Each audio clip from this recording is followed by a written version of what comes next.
வாழ்க வளமுடன். இப்போ நம்ம தைராய்டு இஷ்யூ இருக்கிறவங்க என்னென்ன உணவுகளை சேர்க்கணும், எதை எதை சேர்த்துக்கூடாது, என்னென்ன லைஃப் ஸ்டைல் சேஞ்சஸை கடைபிடிக்கணும் அப்படின்ற விஷயங்கள் நம்ம பார்க்க இருக்கிறோம். இதுக்கு முன்னாடி தைராய்டு ஹார்மோன்னா என்ன, அது என்னென்ன வேலைகள் செய்யுது, எந்த வேலையை செய்யறதுக்கு அதுக்கு என்ன சத்துப்பொருள் வேணும் அப்படின்றதை தெரிஞ்சுக்கிறப்ப தான் நம்ம இந்த நாலேஜை ஃபுல்லாக கிளியராக அப்ளை பண்ண முடியும். நான் இந்த தைராய்டை சுற்றி இருக்கக்கூடிய அந்த நாலேஜை ரொம்ப ஷார்ட்டாக, சிம்பிளாக, இன்ட்ரெஸ்டிங்காக நான் சொல்கிறேன். முழுமையாக கவனிச்சுக்கோங்க. இது கேள்விகள் இருந்தது அப்படின்னா நோட் பண்ணிக்கோங்க, நோட்ஸ் எடுத்துக்கோங்க. இந்த நோட்ஸு நீங்கள் கவனித்து இதை ஃபாலோ பண்ணுறப்பயே உறுதியாக தைராய்டு நார்மல் ரேஞ்சுக்கு உங்களுக்கு வரும். ஏன்னா நம்ம நிறைய பேருக்கு இதை செஞ்சிட்ருக்குறோம் தொடர்ச்சியாக. இப்போ இந்த தைராய்டு கிளாண்ட் அப்படின்றது கழுத்தில் இருக்கக்கூடிய ஒரு சுரப்பி. இதோடைய வடிவம் பார்த்தா பட்டர்ஃப்ளை ஷேப்பில் இருக்கும். இது எங்கே இருக்குது அப்படின்னா, ஆண்களுக்கு ஆடம்ஸ் ஆப்பிள். இது பார்த்தீங்க அப்படின்னா கழுத்தில் இது என்ன சங்கு அப்படின்னு வடிவேல் சொல்கிற மாதிரி இதுக்கு கீழே இருக்கக்கூடியது தான் தைராய்டு கிளாண்ட். இந்த ஆடம்ஸ் ஆப்பிளுக்கு கீழே இருக்கும். இது ஒரு ஆவரேஜ் அடல்ட்டுக்கு பார்த்தா 25 கிராம் அந்த அளவில் இருக்கும்.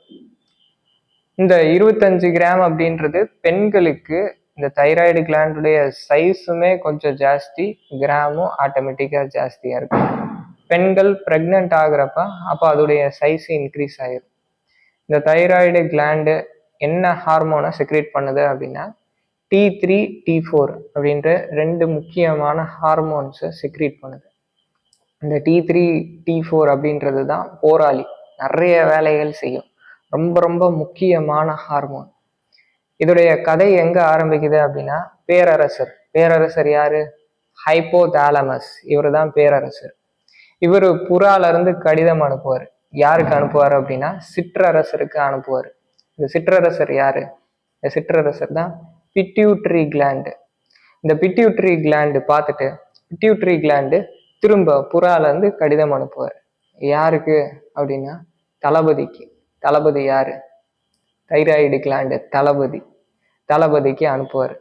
அதை அனுப்புறதை பார்த்துட்டு அப்போ அவர் இந்த போராளியை ரிலீஸ் பண்ணுவார்.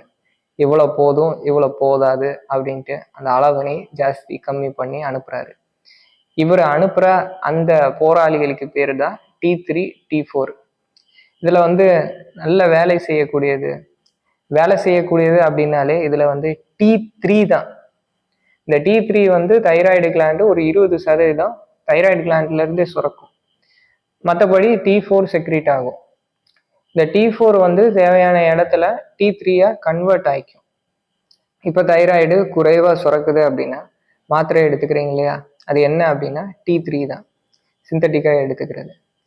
இப்போ இங்கேருந்து நம்ம கதையை துவங்கலாம். இது என்னென்ன வேலைகள் செய்யும் அப்படின்னா இது பல இடத்துல போய் வேலை செய்யும். இந்த T3 ஹார்மோன் அப்படின்றது உடம்புல நிறைய இடங்கள்ல இது தேவையாக இருக்குது. அதனால தான் இப்போ உதாரணத்துக்கு பேன்க்ரியாஸில் இஷ்யூ வரப்போ டயபெட்டிஸ் வருது. நான் எக்ஸாம்பிளுக்காக சொல்கிறேன்.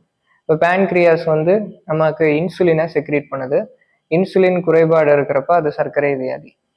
அதே போல் இப்போ ஒருத்தருக்கு பித்தப்பையில் கல் வருது அப்படின்னா அப்போ டாக்டர்ஸ் பார்த்துட்டு பித்தப்பை கல் ரொம்ப பெருசாக இருக்குது, இது காமன் பைல் டக்டில் போய் அடைச்சிக்கிறதுக்கு வாய்ப்பு இருக்குது, இதை கட் பண்ணிக்கலாம், அதான் சேஃப் அப்படின்பாங்க. அப்பெண்டிக்ஸு அதில் இன்ஃப்ளமேஷன் ஆகிட்டா கட் பண்ணிக்கலாம் அப்படின்னு சொல்லுவாங்க. அப்போ இதெல்லாமே நீக்குனாலும் இதுடைய வேலை வேற ஒன்று பார்த்துக்கும். அப்போ உடம்பு அதுக்கு தகுந்தாப்புல அட்ஜஸ்ட் ஆகிக்கும். இப்போ இந்த தைராய்டு இந்த ஹார்மோன் அந்த அளவுக்கு முக்கியம் அப்படின்னு சொல்ல வர்றதுக்காக இதை சொல்கிறேன். ஏன்னா இந்த தைராய்டு கிளாண்டை ரிமூவ் பண்ணிட்டாலும் இந்த தைராய்டு ஹார்மோனை தினசரி எடுத்துக்கணும். அப்போ தான் உடலை ஸ்ட்ராங்காக வச்சுக்க முடியும், ஹெல்த்தியாக வச்சுக்க முடியும். எங்கெங்கே வேலை செய்யுது அப்படின்றதையும் நான் சொல்கிறேன். தலையிலேருந்து கால் வரைக்கும் நிறைய இடங்கள்ல வேலை செய்யுது. இது முதல்ல பிரெயின் டெவலப்மெண்ட்டுக்கு தேவைப்படுது, மசில்ஸ்க்கு தேவைப்படுது, போன்ஸுக்கு தேவைப்படுது. போன்ஸுக்கு மசில்ஸ்க்கெல்லாம் எதுக்காக தேவைப்படுது அப்படிங்கிறத அடுத்தடுத்து போகிறப்ப நான் சொல்கிறேன். ரீப்ரொடக்டிவ் சிஸ்டம் இனவிருத்தி மண்டலத்துக்கு தேவை, இருதயத்தை சரியாக வச்சுக்கிறதுக்கு, நம்ம மெட்டபாலிசத்தை மெயின்டைன் பண்ணுறதுக்கு. அதுக்கடுத்தது டைஜஸ்டிவ் சிஸ்டம், நர்வஸ் சிஸ்டம், இது எல்லாத்துக்குமே இந்த தைராய்டு கிளாண்டு ஹெல்ப் பண்ணுது. இதை சரியாக வச்சுக்கிறதுக்காக இந்த போராளி ப்ரொடெக்ட் பண்ணி பார்த்துக்கிறாங்க. இப்போ இந்த தைராய்டு ஹார்மோன் இதில் என்னென்ன வியாதிகள் வரும் அப்படின்னா, தைராய்டு குறைவாக சுரந்தது அப்படின்னா என்ன சொல்கிறேன்னா, இந்த தைராய்டு சுரக்கக்கூடிய இந்த T3 T4 ஹார்மோன் லெவல் குறைவாக சுரந்தா அதுக்கு பேர் ஹைப்போதைராய்டிசம். இப்போ இது அதிகமாக ரத்தத்தில் இருந்தது அப்படின்னா அதுக்கு பேர் ஹைப்பர் தைராய்டிசம். இப்போ ஒருத்தருக்கு இந்த T3 T4 குறைவா இருக்கு அப்படின்னா ஆட்டோமேட்டிக்காவே அவங்களுக்கு TSH தைராய்டு ஸ்டிமுலேட்டிங் ஹார்மோன் அதோடைய அளவு ஜாஸ்தியா இருக்கும். நீங்க ஹைப்போதைராய்டிசம் இருக்கக்கூடிய பேஷண்ட்ஸை எடுத்து பார்த்தீங்க அப்படின்னா அவங்களுக்கு TSH அளவு ஜாஸ்தியா இருக்கும். என்னன்னா T3 T4 உடைய ஹார்மோன் அளவு கம்மியா இருக்கு. அப்ப என்ன அப்படின்னா பிட்யூட்டரி பார்க்குது T3 T4 அதிகமா சொர அப்படின்னு கட்டளை போடுது. ஆனா தைராய்டுனால முடியல, இது குறைவா சுரந்துட்டு இருக்கு. அப்ப வெளியிருந்து ஒரு சப்போர்ட் நம்ம கொடுக்குறோம், மருந்துகள் கொடுக்குறாங்க.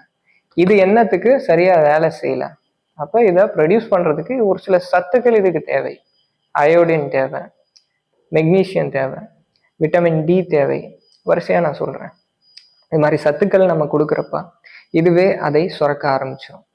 என்னென்ன வியாதிகள் தைராய்டு ரிலேட்டடா இருக்கு அப்படின்னா, ஹைப்பர் தைராய்டிசம், இந்த தைராய்டு அதிகமாக சுரக்கிறது, இந்த போராளிகள் அதிகமாக ரிலீஸ் பண்ணுறது. அதுக்கப்புறமா ஹைப்போ, இதுவே குறைவாக இருக்கிறப்ப. அதுக்கு அடுத்தது கேன்சர் வரும் தைராய்டு கிளாண்டில். இந்த கேன்சர் பயப்பட வேண்டியது கிடையாது, ஆரம்ப கட்டத்தில் பார்த்துட்டா பயப்பட வேண்டியது கிடையாது. எனக்கு தெரிஞ்சு நிறைய பேருக்கு தைராய்டு கேன்சர் வந்து ஃபுல்லாகவே ரிமூவ் பண்ணி அதுக்கடுத்து மருந்துகள்லாம் எடுத்துக்கிறாங்க, நல்லா அத்லெட்டிக்காக இருக்காங்க, ஹெல்த்தியாகவே இருக்காங்க. Thyroid cancer. அதுக்கு அடுத்தது தைராய்டு ஐட்டிஸ், ஹாசிமோட்டோஸ் தைராய்டு ஐட்டிஸ் அப்படின்ற ஆட்டோ இம்யூன் டிசீஸ். அதுக்கு அடுத்தது தைராய்டில் நொடியூல்ஸ் வரும். காய்டர் அப்படின்னா இது என்லார்ஜ் ஆகிக்கிறது அயோடின் டெஃபிஷியன்சினால.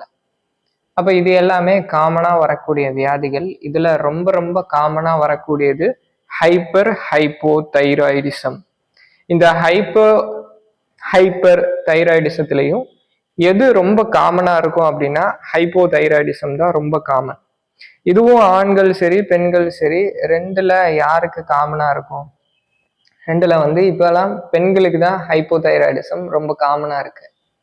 இப்ப நிறைய படிக்கிறப்ப இப்ப லிவர் சிரோசிஸ் இருக்கு, கல்லீரல் கெட்டு போயிருக்கு, கல்லீரல் அரிச்சிருக்கு, இதோடைய ரிஸ்க் ஃபேக்டர்லாம் என்ன அப்படின்னு பார்த்துட்டு இருக்கிறப்ப ஸ்மோக்கிங், ஆல்கஹாலிசம் இதெல்லாமே இதோடைய ரிஸ்க் ஃபேக்டரா இருக்கு. அப்போ ரிஸ்க் ஃபேக்டர்ல தைராய்டு, இந்த ஹைப்போதைராய்டா இருக்கட்டும் ஹைப்பர் தைராய்டா இருக்கட்டும், இதுல ஹைப்போதைராய்டு பத்தி நம்மலாம் படிக்கிறப்ப காலேஜ்ல படிக்கிறப்ப பார்த்தா ஹைப்போதைராய்டுடைய ரிஸ்க் ஃபேக்டர் என்ன, டயபிட்டிஸ்க்கு ரிஸ்க் ஃபேக்டர் என்ன, டயபிட்டிஸ்க்கு ரிஸ்க் ஃபேக்டர் அதிகமாக சுகர் எடுத்துக்கிறவங்க, ஒபிசிட்டி இருந்தால் ஹார்ட் டிசீஸ்க்கு ரிஸ்க் ஃபேக்டர். இப்போ ரிஸ்க் ஃபேக்டர் அப்படின்னா என்னன்னு தெரியுது இல்லையா? இப்போ இதில் வந்து நம்ம ஹைப்போதைராய்டுக்கு ரிஸ்க் ஃபேக்டர் என்னன்னு பார்த்தோம் அப்படின்னா, ஹைப்போதைராய்டுக்கு பீயிங் ஏ ஃபீமேல்னு போட்டிருக்காங்க. நீங்கள் கூகுள்லேயே பாருங்க, being female is hypothyroidism risk ஃபேக்டர்னு போட்டிருக்கோம். அப்போ கூகுளில் இருக்கிறது எல்லாமே பார்க்கக்கூடாது, நிறைய விஷயங்கள் பார்த்து குழப்பிக்க கூடாது. முதலாவது இந்த ஹைப்போதைராய்டிசம், இதை பற்றி நம்ம ஃபுல்லாக பார்க்கலாம். ஹைப்போதைராய்டிசத்துக்கு உண்டான சொல்யூஷன்ஸை நான் கடைசியில் சொல்ல இருக்கிறேன். ஹைப்பர் தைராய்டிசம், ஹைப்போதைராய்டிசம் ரெண்டுமே ஆப்போசிட். ஒன்று குறைவு, ஒன்று கூடுறது. இது வந்து பார்த்தே நம்ம சொல்லலாம். நம்ம ரிப்போர்ட் எடுக்கணும் அப்படின்றது ரெண்டாவது பட்சம். சிம்டம்ஸ் பார்த்தே ரொம்ப ஈஸியாக இதை டயக்னோஸ் பண்ணிக்கலாம். முதல்ல ஹைப்போதைராய்டிசம் அப்படின்னா என்ன? தைராய்டு இந்த T3 T4 உடைய அளவு குறைவா இருக்குன்னு அர்த்தம். ஹைப்பர் தைராய்டு அப்படின்னா அதோடைய அளவு ஜாஸ்தியா இருக்குன்னு அர்த்தம். இப்போ T3 T4 உடைய அளவு குறைவா இருக்கு அப்படின்னா ஆட்டோமேட்டிக்காவே TSH உடைய அளவு ஜாஸ்தியா இருக்கும். அப்ப இதுல வந்து TSH உடைய அளவு கம்மியா இருக்கும். இது ஹைப்போ, இது ஹைப்பர். இப்ப இவங்களுக்கு என்ன சிம்டம் இருக்கு அப்படின்னா, இவங்களுக்கு வந்து மெட்டபாலிசம் ரொம்ப ஸ்லோவா இருக்கும், இவங்களுக்கு மெட்டபாலிசம் ரொம்ப ஜாஸ்தியா இருக்கும். இவங்க கம்மியா சாப்பிடுவாங்க, வெயிட் கெயின் ஆகிட்டு இருக்கும். இவங்க வெயிட் கெயின் ஆக மாட்டாங்க, ஒல்லி ஆகிட்டே இருப்பாங்க. இவங்களுக்கு பார்த்தா கோல்டு, உடம்பு வந்து கூலிங்கா இருக்கும், இவங்களுக்கு சூடு உடம்பா இருக்கும். சூடு சம்மந்தப்பட்ட இஷ்யூ எல்லாமே இவங்களுக்கு இருக்கும் ஹைப்போதைராய்டிசம் இருக்கிறவங்களுக்கு. இவங்களால சூடு தாங்க முடியாது, ஹீட் இன்டாலரண்ட். இவங்களுக்கு என்ன கோல்டு இன்டாலரண்ட், குளிர்ச்சியை ஹைப்போதைராய்டிசம் இருக்கிறவங்க தாங்க முடியாது. அதுக்கு அடுத்தது இந்த ஹைப்போதைராய்டிசம் இருக்கிறவங்களுக்கு மலச்சிக்கல் ஆகும், மோஷன் ஃப்ரீயா போகாது. அப்ப இவங்களுக்கு ஆட்டோமேட்டிக்கா லூஸ் டூலா போகும், டயரியா மாதிரி போயிட்டு இருக்கும். அதுக்கு அடுத்தது இவங்களுக்கு மனநிலை வந்து டிப்ரெசிவா இருக்கும். ஏன்னா தைராய்டு ஹார்மோன் மூளை வரைக்கும் வேலை செய்யுதுன்றது சொன்னோம். அப்ப இவங்களுக்கு எப்படி இருக்கும், நர்வஸா இருப்பாங்க, ஆங்ஸியஸா இருப்பாங்க. ஹைப்பர் தைராய்டு இருக்கிறவங்க பாத்தீங்க அப்படின்னா ஒரு இடத்துல உட்கார மாட்டாங்க, அங்க இங்க நடந்துட்டு இருப்பாங்க. அவங்களுக்கு பார்த்தா நர்வஸ்னஸ் இருக்கும், பார்த்தாலே நம்மளால தெரிஞ்சுக்க முடியும். கை எல்லாமே பாக்குறப்ப, கை காட்டுங்க நாடி பாக்குறப்ப காட்டுறப்பயே நடுக்கம் இருக்கும், ரொம்ப ஜாஸ்தி ஹைப்பர் தைராய்டிசம் இருக்கு அப்படின்னா. இந்த ஹைப்பர் தைராய்டிசம் சரி பண்ணிட்டாலே அந்த நடுக்கம் எல்லாமே சரியாயிரும், அவங்க மைண்ட்ல நல்ல மாற்றம் இருக்கும். அப்ப இவங்க டிப்ரெசிவா இருப்போம் அப்படின்னு சொன்னாங்க, அவங்களுக்குமே அதே தான். அப்ப அவங்க தைராய்டு லெவலை ஃபர்ஸ்ட் நார்மல் பண்ணும். இது தவிர்த்து சைக்கேட்ரிக் மெடிசன் எடுத்துக்கிறது இதெல்லாமே கூடாது. அப்ப பேஸ் எங்க இருக்கு அப்படின்றத பாருங்க. உடலை நம்ம சரி பண்றப்ப மனம் தன்னால சரியாகும். Body is the mirror of mind. அதுக்கு அடுத்தது இந்த சைடு பாக்குறப்ப இவங்களுக்கு வந்து ஜாயின்ஸ்ல எல்லாமே பெயின் இருக்கும், இவங்களுக்கு வந்து மசில்ஸ் வீக்கனிங் இருக்கும். அதுக்கு அடுத்தது பார்த்தோம் அப்படின்னா ஹேர் ஃபால் ரெண்டு பேத்துக்குமே இருக்கும், காமனா இருக்கும். ரெண்டு பேத்துக்குமே டயர்ட்னஸ் இருக்கும், இன்சோம்னியா இருக்கும். இன்சோம்னியாவும் ரெண்டு பேருக்குமே காமனா இருக்கும். ஆனா ரொம்ப சிவியரா ரொம்ப காமனா பாக்குறது வந்து ஹைப்பர் தைராய்டிசம் இருக்கிறவங்களுக்கு தான் ரொம்ப சிவியரா இருக்கும். அதுக்கு அடுத்தது பீரியட்ஸ் இர்ரெகுலர் ஆகும் ஹைப்போதைராய்டிசம் இருக்கிறவங்களுக்கு, ஹெவியா ப்ளீடிங் இருக்கும். இதுவே இந்த சைடு பாக்குறப்ப ஹைப்பர் தைராய்டிசம் இருக்கிறவங்களுக்கு ரொம்ப ஸ்கேண்டியா இருக்கும், குறைவா இருக்கும். அதுக்கு அடுத்தது பாத்தீங்கன்னா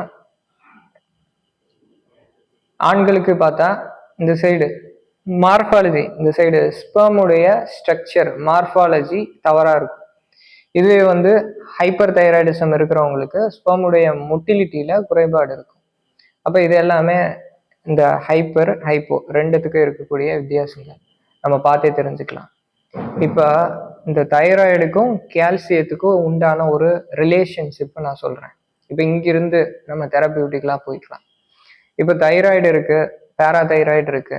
பேராதைராய்டு ஹார்மோனை சுரக்கும். நம்ம சாப்பிட்ற உணவில் கால்சியம் இருக்கு இல்லையா, அந்த கால்சியம் எப்படி அப்சர்வ் ஆகும் அப்படின்னா இந்த பேராதைராய்டு ஹார்மோன் சுரக்கிறப்ப சிறுகுடல்ல இருந்து இந்த கால்சியத்தை ரத்தத்துல இது கொடுத்துரும். இது ரத்தத்துல கால்சியம் இருந்துட்டு இருக்குமா, இந்த ரத்தத்தில் இந்த கால்சியம் இருந்துட்டு இருக்கும். நம்முடைய தைராய்டு கால்சிட்டோனின் அப்படின்ற ஹார்மோனை சுரக்கும். இந்த கால்சிட்டோனின் என்ன செய்யும் அப்படின்னா, இந்த கால்சிட்டோனின் அப்படின்றது நம்முடைய எலும்புகள் பிரேக் டவுன் ஆகக்கூடியதை தடுத்து ஸ்ட்ரெங்தன் ஆகக்கூடியது மாதிரியான ஒரு விஷயத்தை தூண்டக்கூடியது தான் இந்த கால்சிட்டோனின் ஹார்மோன். இந்த கால்சிட்டோனின் சுரந்த உடனே ரத்தத்தில் இருக்கக்கூடிய அந்த கால்சியத்தை கொண்டு போய் எலும்பில் சேர்த்து எலும்புகளை உறுதிப்படுத்தும். புரியுதுங்களா? பேராதைராய்டு, கால்சியம், தைராய்டு இது மூணுடைய ரிலேஷன்ஷிப். இப்ப பேராதைராய்டு சுரக்கும், அப்ப சிறுகுடல்ல இருக்கக்கூடிய கால்சியம் ரத்தத்துல கலந்துரும்.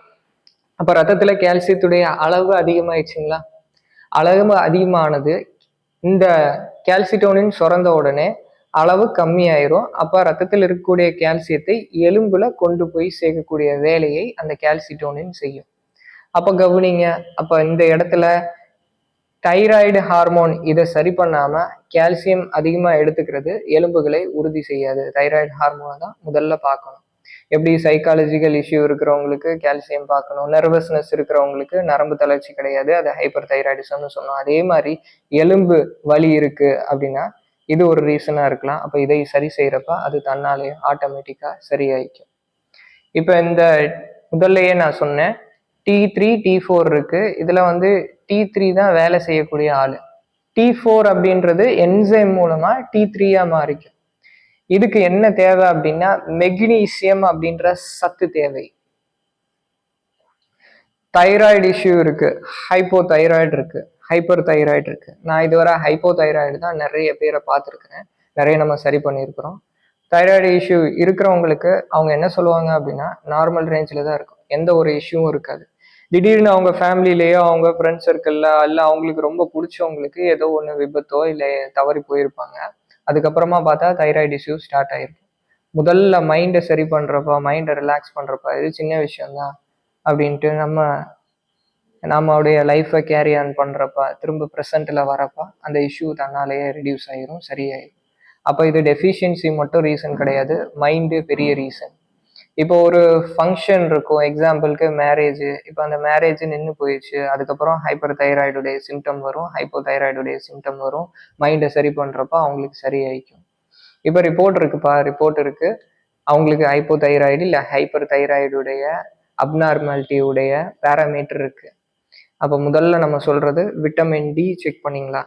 விட்டமின் டி முதல்ல பார்க்குறோம். விட்டமின் டியை சரி பண்ணுறோம், சரி பண்ணிட்டு திரும்ப அந்த தைராய்டு ப்ரொஃபைல் எடுக்கிறோம். அப்பயே ஒரு 60% பேருக்கு தைராய்டு நார்மல் ரேஞ்ச் வந்துடுது. இது யாருக்கு நான் சொல்கிறேன் அப்படின்னா, மருந்துகளில் டிபெண்ட் ஆகாதவங்களுக்கு நான் சொல்கிறேன். அப்போ மெக்னீசியம் தேவை, விட்டமின் டி அதுக்கடுத்து ரொம்ப ரொம்ப முக்கியம், கால்சியம் தேவை. வேறு என்னென்ன சத்துக்கள் வேணும் அப்படின்னு நான் வரிசையாக நான் கொடுத்துருக்குறேன், அதை நீங்கள் பார்த்துக்கோங்க. இதில் இருக்கக்கூடிய அனைத்து சத்துக்கள் நம்ம உடலுக்கு தேவை. இப்போ இத்தனை சத்துக்கள் தேவை அப்படின்றப்ப செலினியம் உதாரணத்துக்கு, இந்த செலினியம் அப்படின்றது எங்கிருந்து கிடைக்கும் அப்படின்னா நட்ஸ் எடுத்துக்கிறதுல இருந்து கிடைக்கும். நான்வெஜ்ல செலினியம் இருக்கு. இந்த செலினியம் சத்து கிடைக்குதுப்பா, இத்தனை சத்து வேணும் அப்படின்றத நீங்க சொல்லிட்டீங்க, நான் ஃபுட்டில் டெய்லி இன்க்ளூட் பண்றேன், எனக்கு இது சரியாகுமா அப்படின்னா அதை அப்சர்வ் பண்ணிக்கக்கூடிய தன்மை இருக்கணும். நம்ம உடம்புல சீரணம் நடக்குது. சீரணம் எங்க நடக்குது அப்படின்னா நிறைய பேர் வயிற்றுல நடக்குது அப்படின்னு சொல்லுவாங்க. வயிற்றுல நடக்கிறதை விட, வாயில நடக்கிறத விட சிறுகுடல்ல தான் சீரணம் 80% மேல அங்கதான் நடக்குது. இந்த சிறுகுடலை நம்ம சரியா வச்சிருக்கணும். அப்ப சிறுகுடல்ல வில்லை இருக்கு, முடி மாதிரியான ப்ரொஜெக்ஷன் இருக்கு. அந்த ப்ரொஜெக்ஷன்ல நம்ம இட்லி, தோசை, பூரி, பொங்கல் இது மாதிரியான மாவு பொருள் எல்லாமே சாப்பிட்றப்ப என்ன செய்யும் அப்படின்னா, பைப்புல எப்படி உப்பு படிகிற மாதிரி இந்த சிறுகுடல்ல அந்த கழிவுகள் படிஞ்சிடும். நம்ம நிறைய பேருக்கு ட்ரீட்மெண்ட் கொடுக்குறப்ப ஃபாஸ்டிங் கொடுப்போம், அதுக்குரிய டயட் கொடுப்போம், சிறுகுடலை கிளென்ஸ் பண்ணக்கூடியது. வெறும் ஃபாஸ்டிங், வெறுமனே ஜூஸ் அல்லது வாட்டர் ஃபாஸ்டிங் எடுத்துக்கிறப்பையும் 2 நாள் 3 நாள் கிடையாது, 1 வாரம் கழிச்சு மோஷன் போகும், கருப்பு கருப்பா மோஷன் போகும், கழிவுகள் மோஷன் போகும், பேட் ஸ்மெல்லா போகும். அதுக்கப்புறம் அவங்க கொஞ்சமா சத்தான உணவுகள் எடுத்துக்கிறப்பே உடம்புல நல்லா அப்சர்வ் ஆகிக்கும். நம்ம எடுத்துக்கிற உணவுல சிறிய அளவுல இருக்கக்கூடிய அந்த மினரல்ஸையும் உடம்பு புறக்கணிச்சிடும், உடம்பால அப்சர்வ் பண்ண முடியாது. எப்ப அப்படின்னா இந்த சிறுகுடல் சுத்தமா இல்லாதப்ப. அப்ப மலக்குடல் தூய்மை வேணும், சிறுகுடல் தூய்மை வேணும், அதுக்கப்புறமா இந்த சத்துக்கள் எடுத்துக்கோங்க. அப்ப அது உடம்புல நல்லா வேலை செய்யும்.